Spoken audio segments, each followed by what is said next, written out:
pues, ¿qué tal? Gracias por estar con nosotros en el inicio de este proyecto, un gran proyecto de Contraste, el podcast, que bueno, pues la verdad es que fue un esfuerzo muy importante que hicimos todo el equipo de Contraste, Política y Sociedad, y hoy iniciamos con un gran invitadazo, que bueno, ya lo está viendo usted en pantalla, si nos está escuchando por Spotify, por cualquier otra plataforma que sea únicamente de voz. Bueno, ahorita le presentaremos a nuestro invitado. Hoy vamos a platicar en Contraste de un tema que está arrasando, yo lo quiero decir de esta manera, está arrasando con la sociedad que conocemos, que es la violencia social. Yo soy Jorge Armendáriz y bueno, pues me acompaña en esta tarde o en este día o en este no sé cuándo nos esté escuchando Antonio Garfio. Muy buenos, qué gusto saludarte. Gracias hermano, pues aquí mira, acompañando a nuestro invitadazo de lujo que tenemos el día de hoy. Usted que lo está viendo ya lo contempló, ya lo apreció a la mitad de este set y pues no sé si... Y que a final de cuentas el programa es de él, mi estimado, el doctor José Carlos Hernández, y lo presento primero que nada, doctor, y quiero comentarle a la gente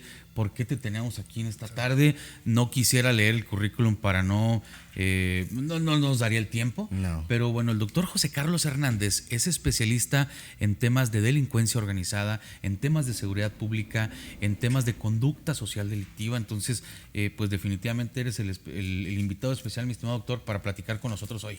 Encantado de estar con ustedes en este programa que hoy inicia este podcast, y definitivamente la violencia social ha ido incrementándose de manera exponencial, de una forma increíble en nuestro país. Sí, definitivo. Platicábamos detrás de cámaras antes de iniciar este espacio y veíamos algo. A ver, estamos viendo una violencia exacerbada en materia de homicidios dolosos, crimen organizado, mafias, toda esta gran violencia, el alto impacto de la violencia, ¿no? Pero también vemos robo a casa habitación, vemos asalto, vemos migración, vemos el caso de Juárez, que fue emblemático, con 39 personas muertas, pero también vemos bullying, pero también vemos, o sea, estamos en medio de un caos de violencia. Y hablando de este caso de Juárez, que se veían los videos en donde los guardias se aprecia que comienzan a ver el desastre. Total indolencia. Ándale, se van. Indolencia, se van tranquilamente. O sea, ¿cómo puedes dejar morir a alguien viendo que va a pasar? Claro. ¿A qué grado estamos? Y esto abona precisamente a estas políticas totalmente desvirtuadas de un humanismo en favor precisamente de todas las personas que habitan este país. Existe un encarnizamiento en todas las conductas criminales. Entendemos que la maldad humana es gradualmente destructiva e irreversiblemente nociva.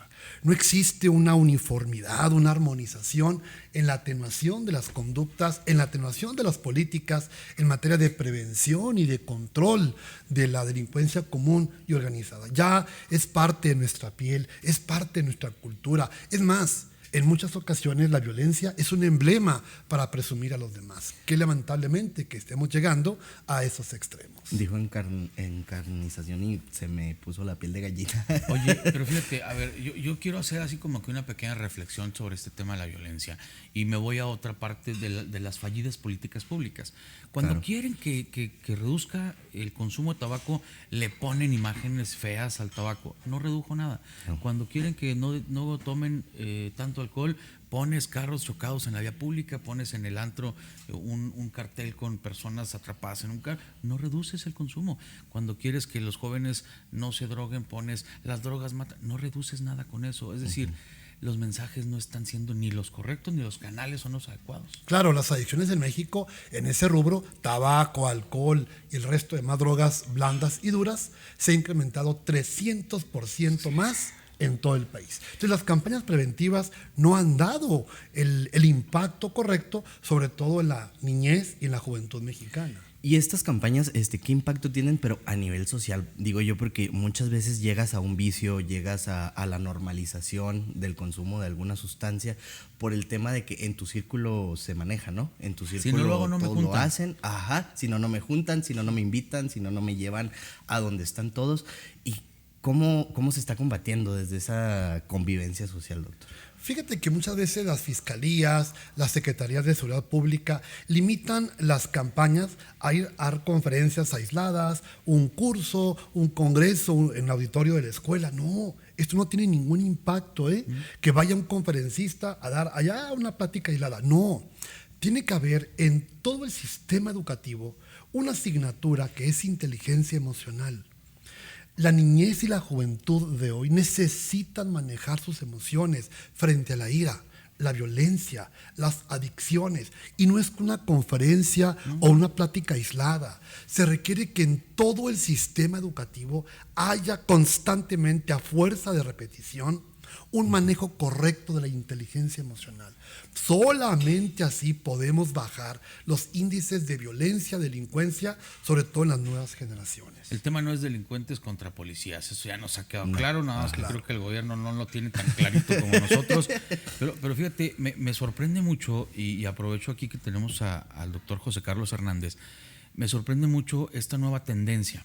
Los chavos están haciendo retos cada vez más agresivos contra terceros. Sí. Es decir, el generarle un daño ya me está haciendo a mí ganar likes, ganar empatía, generar amigos. O sea, hemos visto, desaparécete 48 horas de tu casa como reto viral de TikTok. El rompecráneos. El rompecráneos, que dices, ¿cómo es posible? La brutal golpiza de la niña Noemí en Puebla, que termina con su vida.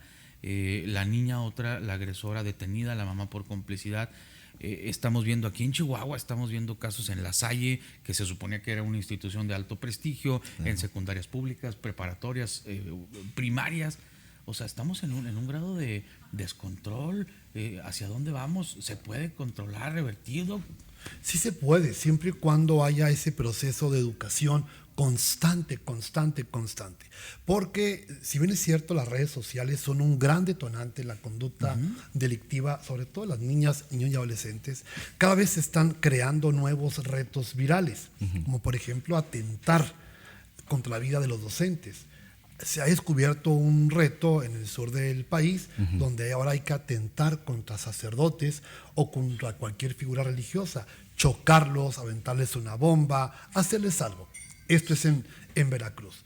Esto causa un impacto entonces donde ya no únicamente hay un ateísmo, sino un misoteísmo exacerbado, o sea, el repudio contra cualquier figura de Dios en cualquiera de sus manifestaciones, y entonces se está gestando una cultura o un proceso cognitivo en las niñas, niños y adolescentes de aborrecer cualquier figura de autoridad. Llámese maestros, padres de familia, religiosos, policía, cualquier tipo de autoridad. Y suma la impunidad que hay en México, que no se investiga y no se castiga, pues es carnita de cañón. Es correcto. Y tampoco podemos pensar en que vamos a prohibir las redes sociales para que esto ya no ocurra, porque no se trata de tapar el pozo para que no se caiga el niño, ¿no? Sí.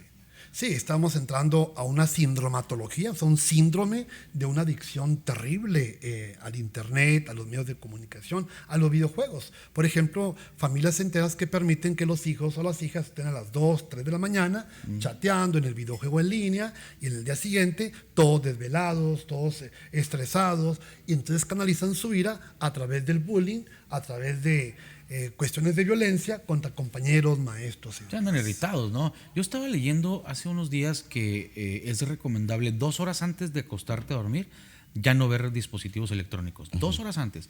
O sea, imagínate los chavos que están en la cama con el celular hasta las 2, 3 de la mañana con TikTok.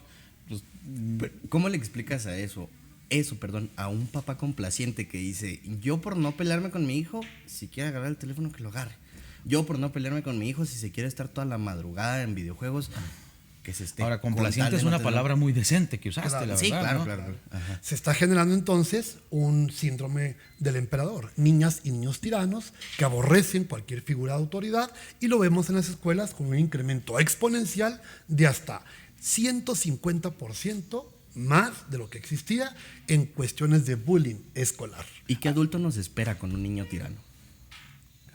Una persona completamente que tiene una intolerancia a la frustración, porque entonces todo lo va a adquirir a través de la violencia. Al no lograr sus pretensiones se convierten en los futuros delincuentes. Estamos creando o gestando una generación de alta delincuencia de carácter irrestricto, y lo estamos viendo. Fíjese, comuníquese con nosotros, díganos aquí abajo en las redes sociales, que ahí nuestro buen productor Eduardo nos va a poner en pantalla. La verdad es que creo que aquí tenemos que alzar la voz, ya no tenemos que tenerle miedo, no podemos tenerle miedo a los temas, o sea, ya una plática de sexo, de drogas, de violencia, de acoso escolar, tiene que ser una plática común con los chavos. Si usted no le comunica a sus hijos estos temas de una manera correcta, alguien se los va a decir. Y sobre problema todo, es cómo. hay que perderle el miedo a tener el Sí, conflicto claro. con los hijos, hay que perderle el miedo a tener Oye, el es que nos conflicto con toca, los chavos, padres somos sí. educadores. O sea, tenemos una responsabilidad, más allá de que son nuestros hijos y vamos, es una responsabilidad.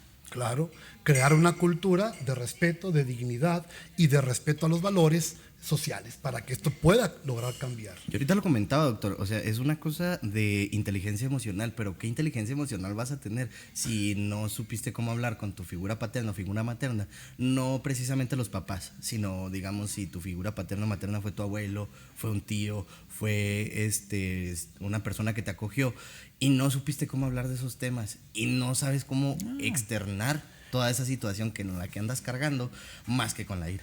Y abonémosle todavía que en México el 70%, si no es que el 75% en todo el país de los hogares son disfuncionales o desintegrados.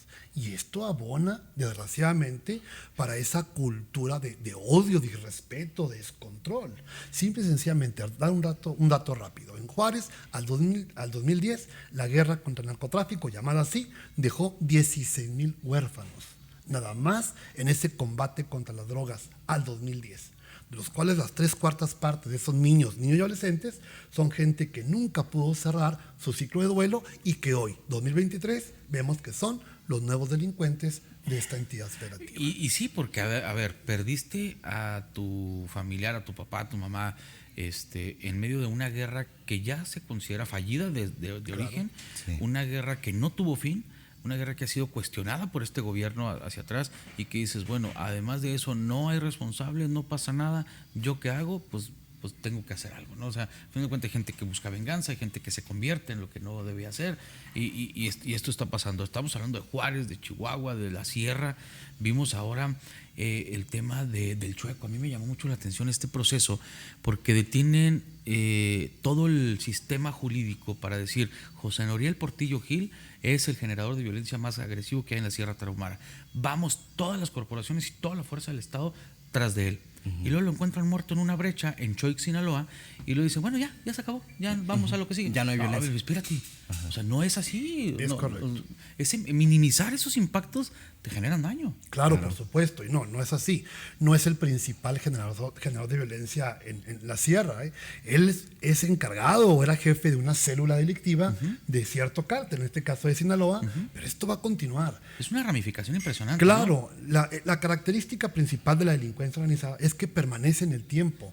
A la detención o muerte de sus integrantes permanece, continúa, y es cuando vuelven con más poder, de una forma más empoderada. Claro. Por lo tanto, a la muerte de este sujeto, evidentemente se va a incrementar la violencia en la Sierra de Chihuahua. Sí, pues se van a empezar a discutir el trono, ¿no? Oye, él era el más grande generador de violencia. No, ahora quiero ser yo. Ahora, y luego te pones a ver las declaraciones, perdón por la palabra, pero estúpidas del gobierno y dicen, pues entonces ya está muerto, vamos retirando las fuerzas federales de ahí. No, espérame, ¿y esta otra parte qué? Y entonces, claro, ¿cómo dejas vulnerable a la gente? A ver, y no nada más es Urique. La zona serrana es sumamente agreste, es muy complicada y hay generadores de violencia. No hay un cártel. En México abundan los cárteles y las ramificaciones de nuevos cárteles también. Claro. Esa es consecuencia de los procesos descoordinados en las políticas públicas, tanto de la federación, las entidades federativas y los municipios. No hay una armonización. Claro. Cada quien jala para su propio agua, para su propio molino. ¿Por qué? Porque el sistema penal, el sistema de justicia, el sistema de prevención, desgraciadamente, está completamente politizado. Y lo que más ha dañado la seguridad pública, la política y sus políticos. Y aquí naturalmente nos fuimos escalando desde una falta de atención social hasta el crimen organizado, ¿no? Oye, pero es que eso es, a ver, yo todavía veo reacciones, ¿no? Porque eso son reacciones. Y dicen algunos, no, y criminalizamos esto, condenamos el hecho, y el presidente no hace, y el diputado no hace, y el gobernante no hace, sí. ¿Y tú qué haces? O sea, digo, aparte de ser el francotirador, de quejarte de todo, ajá, ¿qué haces, no? Como padres de familia, vemos el caso del bullying, regreso al caso del bullying, y hoy por hoy están promoviendo una ley para responsabilidad de las instituciones educativas a maestros y demás. Y entonces los maestros dicen, espérate, ¿yo por qué? Pues porque pasa una gran cantidad de tiempo el niño contigo. Sí, pero la bronca es tuya, tú eres el papá. O sea, este tema no es fortuito, no se formó. Yo no me levanté hoy en la mañana y digo, ¿a quién le golpeó hoy?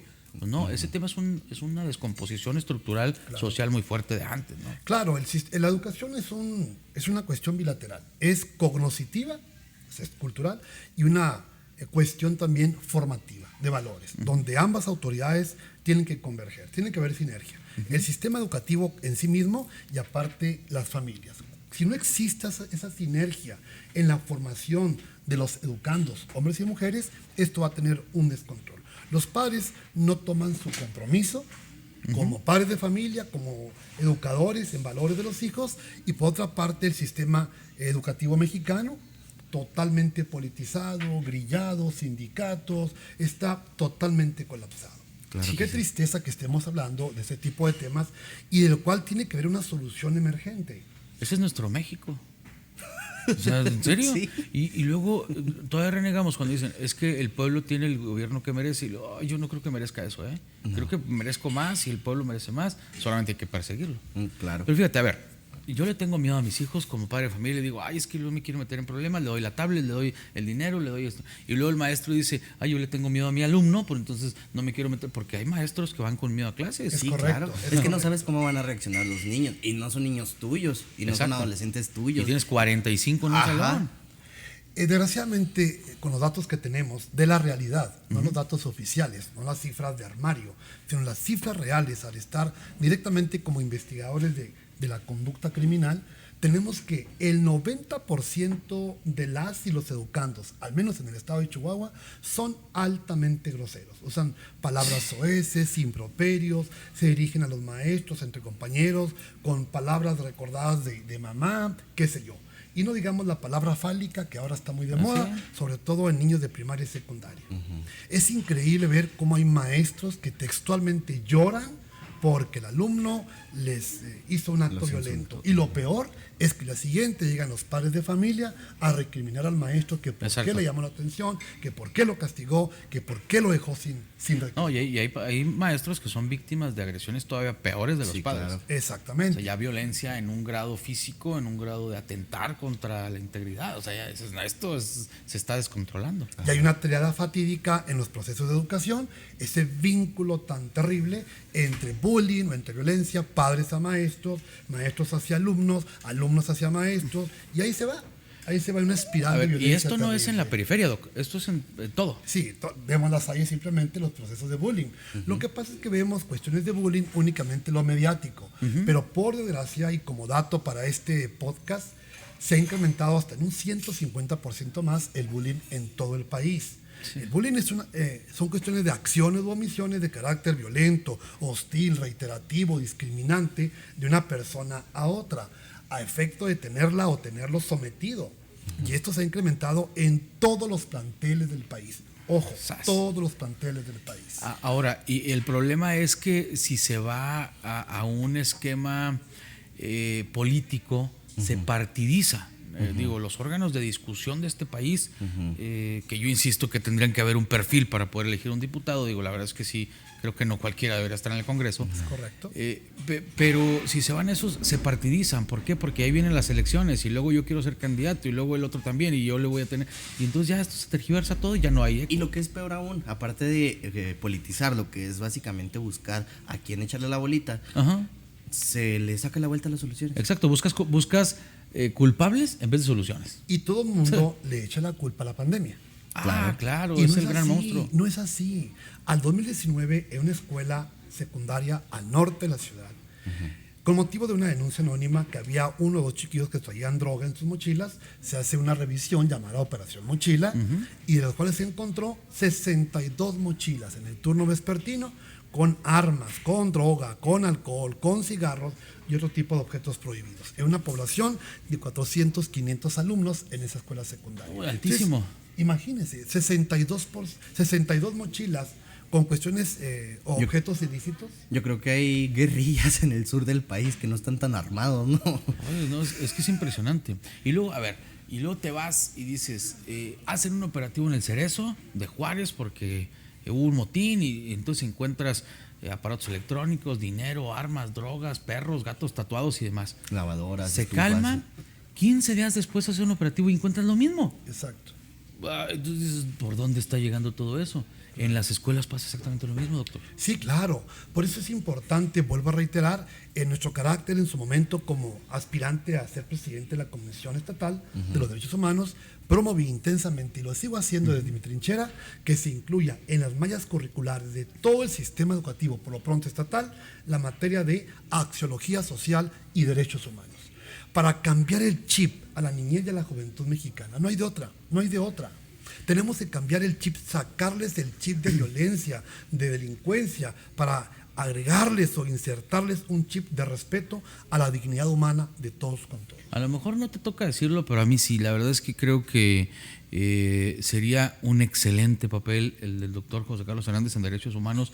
Derechos Humanos tiene uno de los peores estigmas de la historia en una institución pública, que es que defiende a los malos, no a los buenos. Sí. Que es que está haciendo las cosas más difíciles en vez de más fáciles. Claro. Y entonces dices, a lo mejor lo único que te faltaría es llamarte a pedarte Armendáriz, porque pues, pareciera ser un requisito ineludible para ser presidente de Derechos Humanos. Sí. Y que en ambos mandatos, tanto de José Luis como de Néstor, ha sido muy cuestionable su desempeño. Sí. En Derechos Humanos, ya quítate todo lo administrativo, político, pero en Derechos Humanos, ¿qué se hace? Exacto. Claro que sí. Sí, y desgraciadamente la inmensa mayoría de la población no cree en su institución, que debería ser el santuario, la catedral protectora de los derechos de todos los gobernados y gobernadas en el país, ¿eh? Sí. No únicamente en materia de seguridad pública. Una persona que requiere tratamiento oncológico pone su queja en derechos humanos y al año y medio sí procede, pero ¿ya para qué si ya murió? Exacto. Textual, claro. Eso nos pasó en Chihuahua. No, y ese es el pan de cada día en Derechos Humanos. La verdad es que es una institución que sí tiene que replantearse. Pero bueno, si vemos el caso de la Comisión Nacional, donde la comadre del presidente está puesta ahí por amistad y no por capacidades, pues ya que podemos esperar.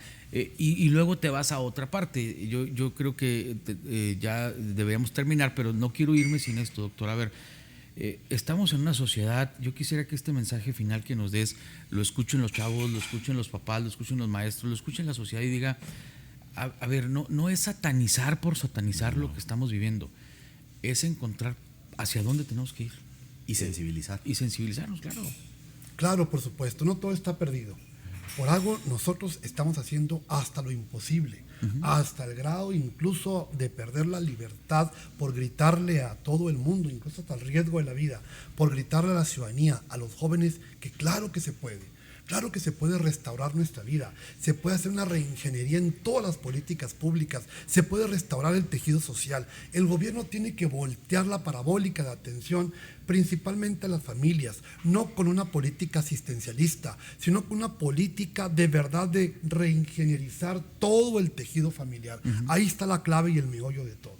Por supuesto que es factible. Hace falta que todas las niñas, niños, adolescentes, jóvenes que nos están escuchando realmente quieran y se atrevan a hacer historia para que las cosas buenas sucedan en su cuerpo, en su hogar, en su sitio, en su colonia, en su escuela.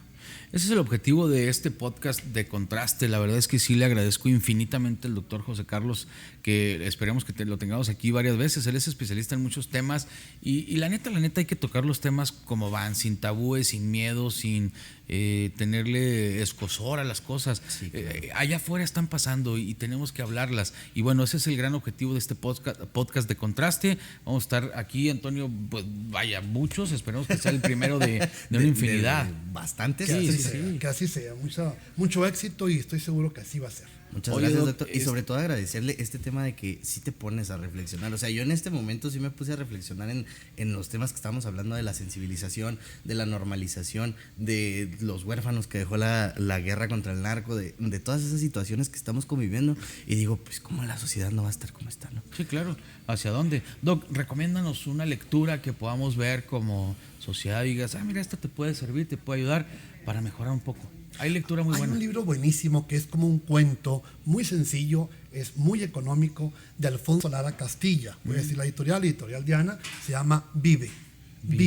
Es un libro buenísimo y sobre todo muy accesible para todos los adolescentes. Órale. No te gastas más que 2 horas en leerlo, 3 horas, y es un libro buenísimo que te ayuda a vivir, a resucitar de todo ese lastre que vamos cargando durante toda la vida. Definitivo, leer no es un castigo, no se lo haga ver hacia sus hijos, porque luego, deja la tablet, ponte a leer, no hiciste esto, ponte a leer. No, leer no es un castigo, es una fascinante actividad que tenemos que seguir todos, ¿no? Sí. Una increíble aventura. Definitivo. Pues esto es todo por hoy. Gracias en este primer ejercicio del podcast de Contraste. En nombre de todo el equipo, un gran equipo de Contraste. En verdad esperamos que haya sido de su agrado y lo esperamos en la próxima emisión. Un abrazo a Lalo detrás de las cámaras. Y a nuestra productora Angélica Delgado, que por ahí anda. Y esperemos que esto en serio sea de su agrado, pero sobre todo